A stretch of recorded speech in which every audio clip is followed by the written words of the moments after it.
Hello, BookTube. We are continuing with my library tour, the tour of my little book room here. Just my little sanctum sanctorum, which is not little enough. I've said this for many years, and some of you have actually come over here and seen it and said, this room isn't small enough for you? And it isn't. It's twice as big as it should be. There is actually a space adjacent to this room that would be perfect. It would be the perfect size, but I can't make it work. Sorry to sound like gay 1980s interior designer in Manhattan, but I simply cannot make that space work for anything. I actually had to run up the white flag of complete defeat when it comes to that space by simply closing it off. there's empty space. There's a block of empty space that's simply closed off with a door, because there's nothing I can do with it at all. But this room is at least manageable as a size for a library tour. It's still going to take us forever. It's still going to take us the rest of the year. I should point out, it's still going to take us the rest of the year to do this. But at least I'll have a record of all the stuff that was in this room in 2025. So we're down the bottom two shelves of this Joe bookcase here, and that requires me to sit on the floor. So pray for mojo. So we're going to do the double stacked books first, and then we'll move inside to the books on the shelf.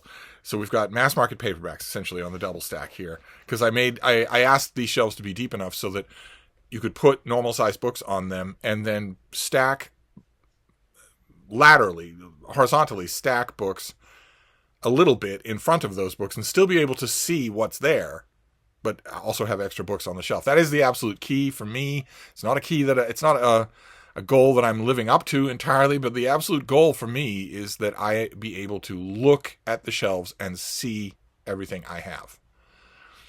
So stacking books on top of other books or books slightly in front of other books, just the bottom of other books, will work just fine. Whereas those are double stacked. I cannot see the penguins that are behind those front penguins. That's bad. But anyway, we've got some mass market paperbacks here. We've got an old favorite of mine. This is Star Trek: The New Voyages by Sandra Marshak and Myrna Culbreth. This was the first volume, came out in the 1970s, collecting original Star Trek stories when there was only one Star Trek, with original cover artwork. I was a huge fan of Star Trek right from the beginning. I was a huge fan of the show and was, like everybody else, eager for anything else of it that I could get when it seemed to go away. At the time, neither I nor anybody else, not even these two who were the foremost dreamers of Star Trek, the ones who believed in it the most, no one believed that it would become a billion-dollar franchise, much less that billion-dollar franchise would then be run into the ground by its nose. The whole cycle of life was coming and had not yet happened. And I don't know how many times I reread this book. I don't know how many times I did, including outside. Many, many times. I took it with me everywhere. I read it in the chill of autumn, surrounded by dogs, out in the dead leaves and out in the woods and whatnot. I read it everywhere. It's just a collection of short stories, and they are each introduced by a member of the cast. But most, keep in mind here, I know it's Star Trek, and so our eyes are all starry. Mine are anyway, but keep in mind, actors, celebrities, are unbelievably dumb. They are unbelievably dumb. I always say they're like barnyard animals, but I've met lots of barnyard animals, and that's an insult to them. Most celebrities, a celebrity on any kind of a regular weekly TV show, has poorer problem-solving skills than a chicken, than a pig.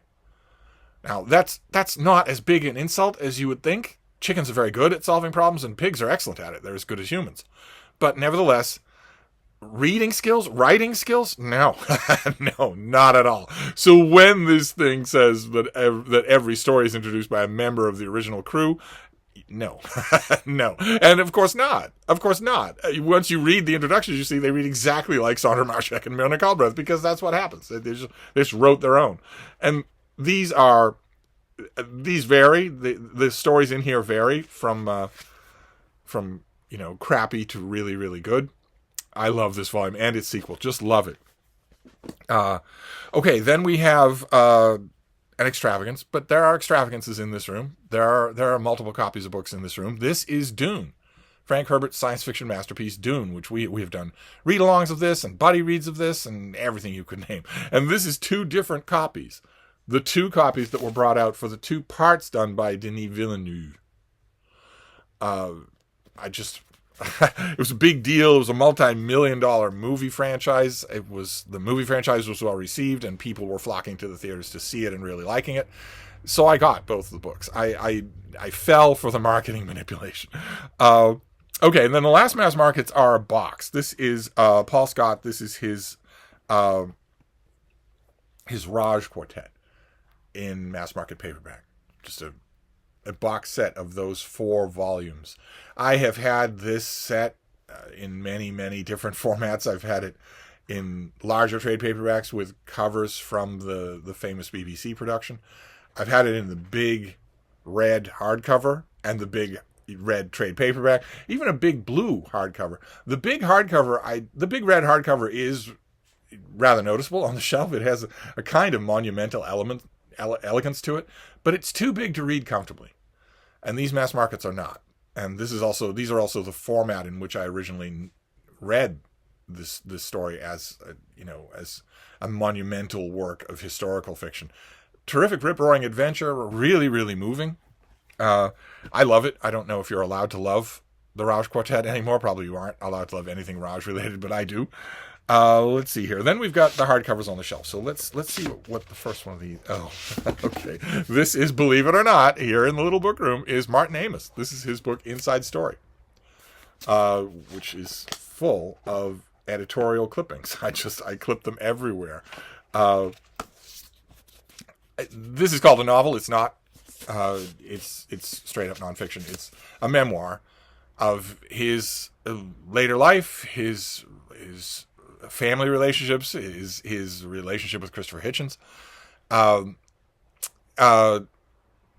it's wonderful, absolutely wonderful. And I don't actually know why he does all the annoying things that he has been annoying me with, that he annoyed me with for his whole career. He does all of those things in this book, and yet here somehow they seem to me to work. I don't know why that is.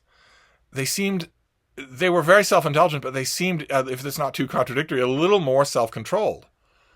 And I wonder if that wasn't that the whole time he was writing this, he thought that he had his friend Hitchens looking over his shoulder, who also decried some of his self-indulgences throughout his whole career, while at the same time championing him. I don't know if that's it, or what the reason is. I have no idea. But I really enjoyed this. I really, really did. The only Martin Amis that I currently own, the only Martin Amis that's in this room, certainly that ever will be. Okay. Then we have Douglas Wolk. This also has clippings all throughout it.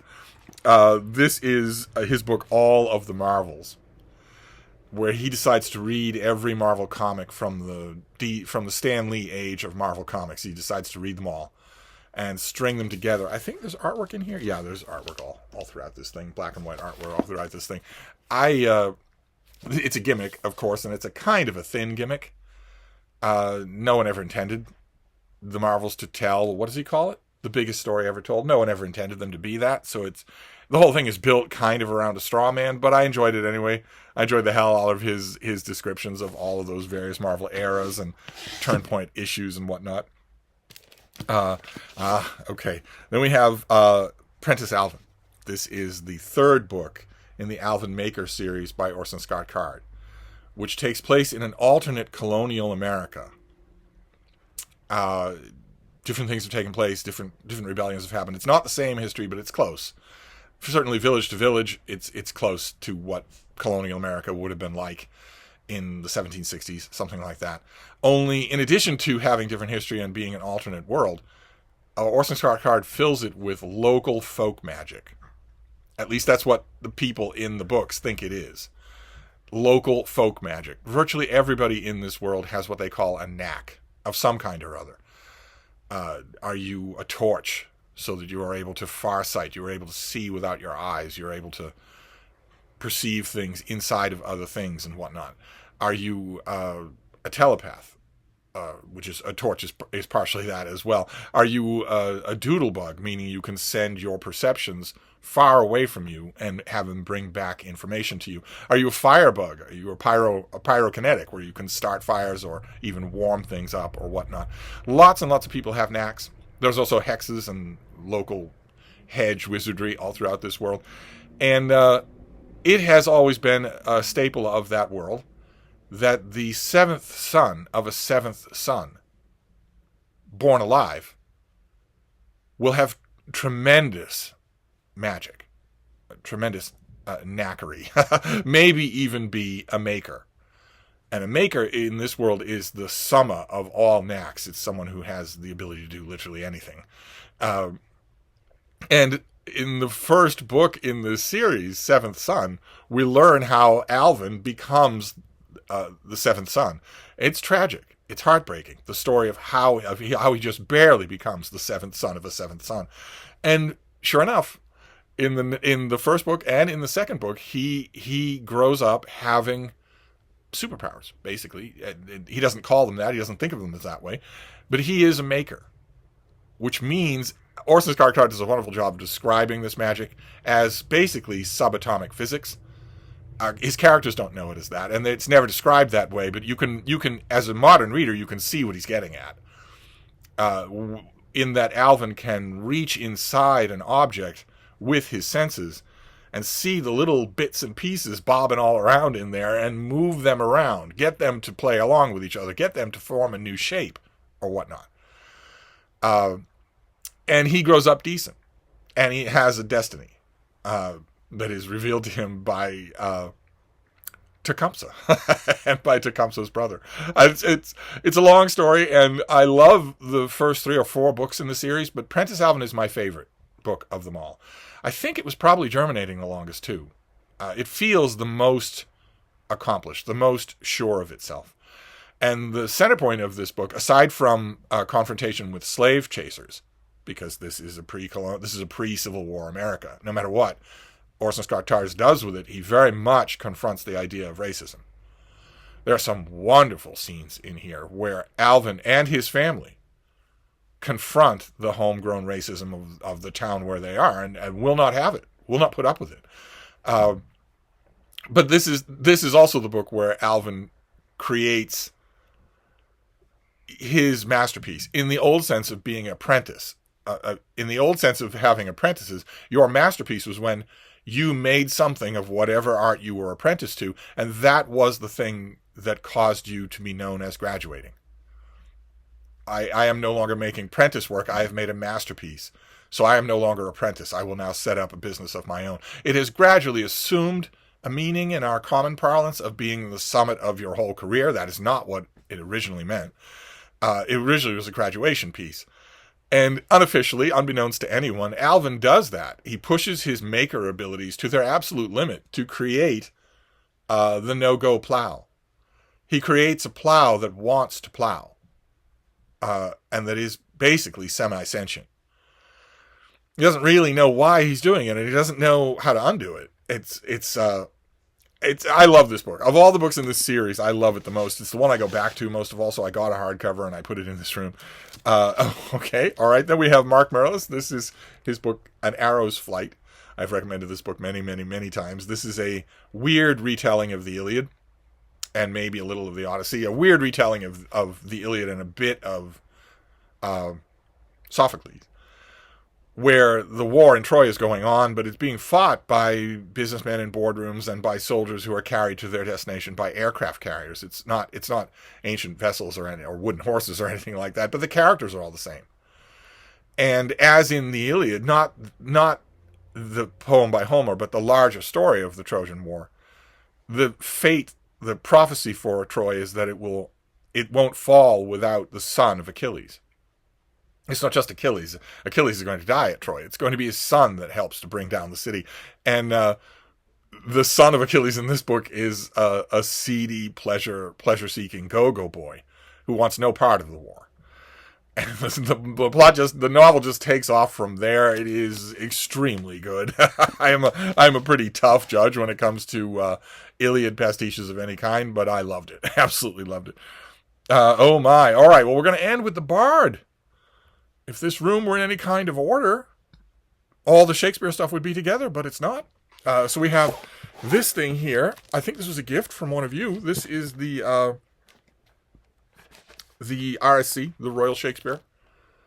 Big volume of Shakespeare. Just, it's huge. It's got tons and tons of stuff in it. I have lost myself for whole days with this version of Shakespeare. Just, I have lots of collected Shakespeare, mainly because lots of them have lots and lots of scholarship that I can just lose myself in. And this next one is the foremost example of that. I still believe this is the best one-volume Shakespeare of them all. And this is the big brown Riverside Shakespeare. Not the first one, and certainly not the one after this. This one, the big brown Riverside Shakespeare that it's slightly wider than a normal Shakespeare, and it has tons of notes and introductions and endnotes and everything. It's just amazing. It's a Shakespeare to live your whole life in. I grab it whenever I see it. Although mine has held up fairly well. This is decades old. And then to continue Shakespeare, we have Anthony Burgess. This is his book, Shakespeare. Just a collection of thoughts about various aspects of Shakespeare, his life, his art, individual plays, individual poems. Also an oversized book because it has lots and lots of illustrations. But I love it. I know that it's dashed off work when it comes to Burgess, but I don't care. His dashed off work was more brilliant than the considered work of most scholars, so I'll take it. I don't know. I think this might be the only Burgess that's in this room. And then the last thing here, we've seen it before. I've done whole videos on this. This is Charlton Ogburn. This is the mysterious Mr. Shakespeare. The mysterious William Shakespeare. A big, fat, this is also oversized, a big, fat book in which Charlton Ogburn goes at the received wisdom of William Shakespeare. So he goes at the biographical introduction in books like this. He goes at them with hammer and pitons and just says, no. This is mostly folklore. None of this is grounded on, most of this is grounded on nothing. How do we know that this man from Stratford-on-Avon who wrote anything like what we're saying that he did, that he wrote those complete works? How do we know any of that, given the fact that it is on its face so incredibly unlikely? We have no proof whatsoever that William Shakespeare of Stratford-on-Avon knew how to write. Certainly the signatures that he put on his will don't look like they're literate.